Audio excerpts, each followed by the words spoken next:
हमने सुना है कि आपने ब्रह्म सूत्रों पर लिखना शुरू किया है। क्या आपने ब्रह्म सूत्रों का अर्थ समझा है? किसी भी एक सूत्र का अर्थ स्पष्ट कीजिए, हम भी तो देखें। कौन सा सूत्र? साधना अध्याय में कौन सा सूत्र सबसे महत्वपूर्ण है, उसी का विवरण कीजिए। प्रथम, दूसरी देह में प्रवेश करने से आत्मा मुक्त होती है। यह प्रश्न और उत्तर दोनों से स्पष्ट है। आप विवरण जारी रखिए, जारी रखिए। आत्मा पुरानी देह छोड़कर दूसरी देह में प्रवेश करती है, यह समझ में आया। प्रश्न है, महाभूतों के सूक्ष्म रूपों के साथ आत्मा होती है या कि नहीं होती है? सूत्र ये कहता है और प्रमाणित होता है कि दूसरी देह में प्रवेश करते समय आत्मा सूक्ष्म रूपों सहित ही उसके अंदर प्रवेश करती है। ये स्पष्ट है। वो कैसे? प्रश्नोत्तर के आधार पर प्रश्न ये उत्पन्न होता है कि 5वीं आहुति में जल से पुरुष का रूप कैसे प्राप्त होता है, और उत्तर में ये बताया गया है कि जल से ही पुरुष का रूप धारण होता है।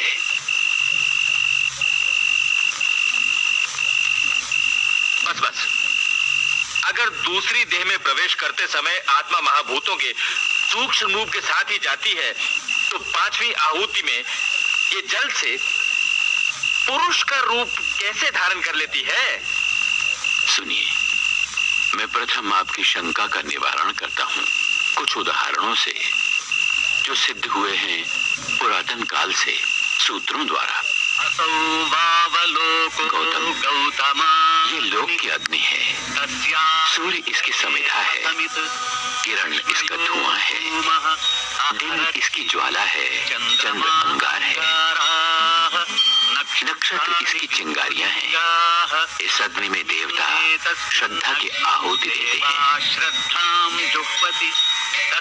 इस आहुति से राजा सोम पैदा होता है। गौतम, वर्षा अग्नि है, वायु इसकी समिधा है, बादल इसका धुआं है, बिजली इसकी ज्वाला है, वज्र इसका अंगार है, ओले इसकी चिंगारियां हैं। इस अग्नि में देवता राजा सोम की आहुति देते हैं। इस आहुति से वर्षा पैदा होती है। गौतम, ये पृथ्वी ही अग्नि है, वर्षा इसकी समिधा है, आकाश इसका धुआं है, रात इसकी ज्वाला है, वज्र अंगार है, दिशाएं इसकी चिंगारियां हैं। इस अग्नि में देवता वर्षा की आहुति देते हैं। इस आहुति से वीर्य पैदा होता है।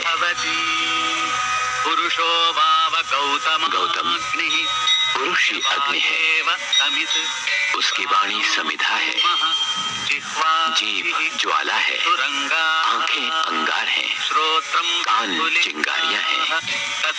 इस अग्नि में देवता अन्न की आहुति देते हैं। इस आहुति से रेत पैदा होती है। गौतम, स्त्री ही अग्नि है,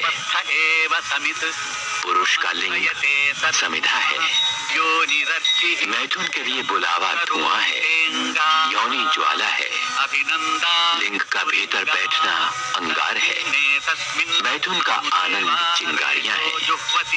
इस अग्नि में रेत की आहुति देते हैं। इस आहुति से गर्भ पैदा होता है। इस प्रकार 5वीं आहुति में जल पुरुष का रूप धारण करता है।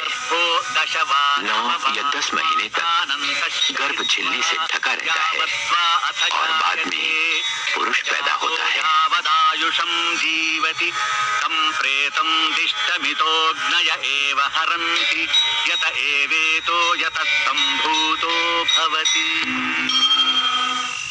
बहुत अच्छे, बहुत अच्छे। लिखना जारी रखो, पद वाक्य एवं प्रमाणों के साथ लिखो। अगर कहीं कोई संदेह हो तो ज्ञानियों से पूछो। तुम्हारे भाष्य पर और लोग अपना तर्क लिखेंगे, अवश्य लिखेंगे। जब आम पकता है तो डाली से अलग हो जाता है। पीपल का फल डंठल से कभी अलग नहीं होता।